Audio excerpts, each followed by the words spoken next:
श्री सीतारामचंद्राभ्यां नमः। श्रीमद् वाल्मीकि रामायण अरण्यकांड 40वां सर्ग। रावण का मरीचि को फटकारना और सीता हरण के कार्य में सहायता करने की आज्ञा देना। मारीच का वह कथन उचित और मानने योग्य था, तो भी जैसे मरने की इच्छा वाला रोगी दवा नहीं लेता, उसी प्रकार उसके बहुत कहने पर भी रावण ने उसकी बात नहीं मानी। काल से प्रेरित हुए उस राक्षस राज ने यथार्थ और हित की बात बताने वाले मारीच से अनुचित और कठोर वाणी में कहा। दूषित कुल में उत्पन्न मारीच, तुमने मेरे प्रति जो ये अनाप शनाप बातें कही हैं, ये मेरे लिए अनुचित और असंगत है। उसर में बोए हुए बीज के समान अत्यंत निष्फल है। तुम्हारे इन वचनों द्वारा मूर्ख पापाचारी और विशेषतः मनुष्य राम के साथ युद्ध करने अथवा उसकी स्त्री का अपहरण करने के निश्चय से मुझे विचलित नहीं किया जा सकता।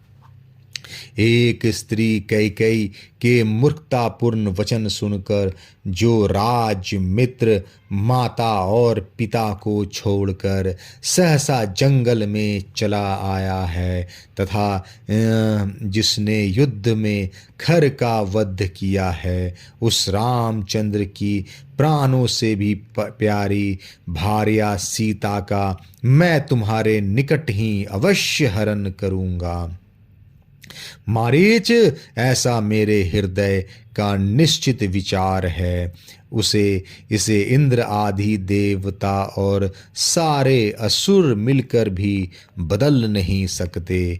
यदि इस कार्य का निर्णय करने के लिए तुमसे पूछा जाता, इसमें क्या दोष है, क्या गुण है, इसकी सिद्धि में कौन सा विघ्न है, अथवा इस कार्य को सिद्ध करने का कौन सा उपाय है, तो तुम्हें ऐसी बातें कहनी चाहिए थी। जो अपना कल्याण चाहता हो, उस बुद्धिमान मंत्री को उचित है कि वह राजा से उसके पूछने पर ही अपना अभिप्राय प्रकट करे। वह भी हाथ जोड़कर नम्रता के साथ राजा के सामने ऐसी बात कहनी चाहिए जो सर्वथा अनुकूल, मधुर, उत्तम, हितकर, आदर से युक्त और उचित हो। राजा सम्मान का भूखा होता है। उसकी बात का खंडन करके अब आक्षेपपूर्ण भाषा में यदि हितकर वचन भी कहा जाए, तो उस अपमानपूर्ण वचन का वह कभी अभिनंदन नहीं कर सकता। निशाचर, अमित तेजस्वी महामनस्वी राजा अग्नि, इंद्र, सोम, यम और वरुण इन 5 देवताओं के स्वरूप धारण किए रहते हैं। इसलिए वे अपने में इन 5 के गुण, प्रताप, पराक्रम, सौम्य भाव, दंड और प्रसन्नता भी धारण करते हैं। अतः सभी अवस्थाओं में सदा राजाओं का सम्मान और पूजन ही करना चाहिए। तुम तो अपने धर्म को न जानकर केवल मोह के वशीभूत हो रहे हो। मैं तुम्हारा अभ्यागत अतिथि हूँ, तो भी तुम दुष्टावश मुझसे ऐसी कठोर बातें कह रहे हो। राक्षस, मैं तुमसे अपने कर्तव्य के गुण दोष नहीं पूछता हूँ और न यही जानना चाहता हूँ कि मेरे लिए क्या उचित है। अमित पराक्रमी मारीच, मैंने तो तुमसे इतना ही कहा था कि इस कार्य में तुम्हें मेरी सहायता करनी चाहिए। अच्छा, अब तुम्हें सहायता के लिए मेरे कथनानुसार जो कार्य करना है उसे सुनो। तुम स्वर्णमय चर्म से युक्त चित्तकब्र रंग के मृग हो जाओ। तुम्हारे सारे अंग में चांदी की सी सफेद बूंदे रहनी चाहिए। ऐसा रूप धारण करके तुम राम के आश्रम में सीता के सामने विचरो। एक बार विदेह कुमारी को लुभाकर जहाँ तुम्हारी इच्छा हो उधर ही चले जाओ।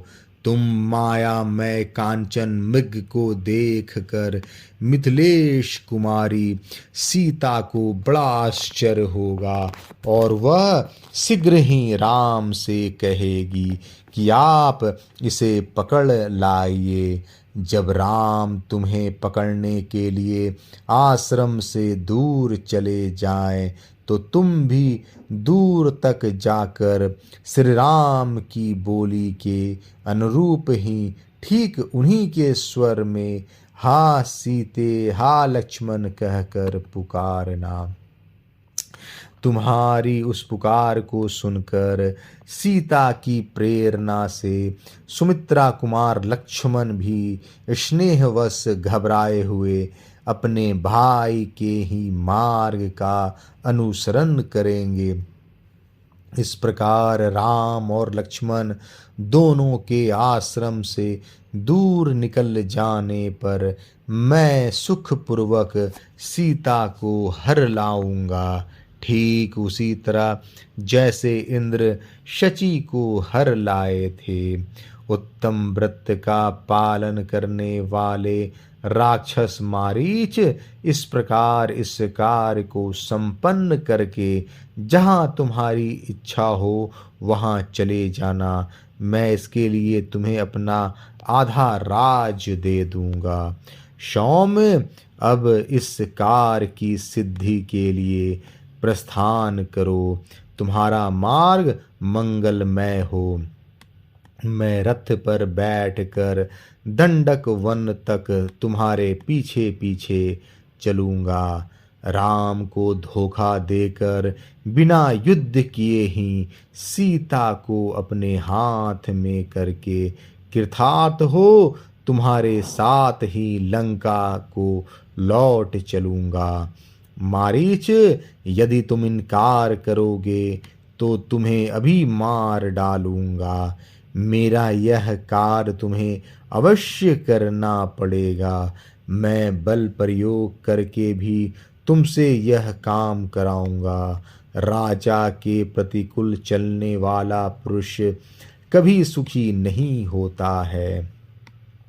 राम के सामने जाने पर तुम्हारे प्राण जाने का संदेह मात्र है, परंतु मेरे साथ विरोध करने पर तो आज ही तुम्हारी मृत्यु निश्चित है। इस बातों पर बुद्धि लगाकर भली भांति विचार कर लो। इसके बाद यहाँ जो हितकर जान पड़े उसी प्रकार तुम करो। अरण्य कांड 40वां सर्ग समाप्त। जय श्री राम।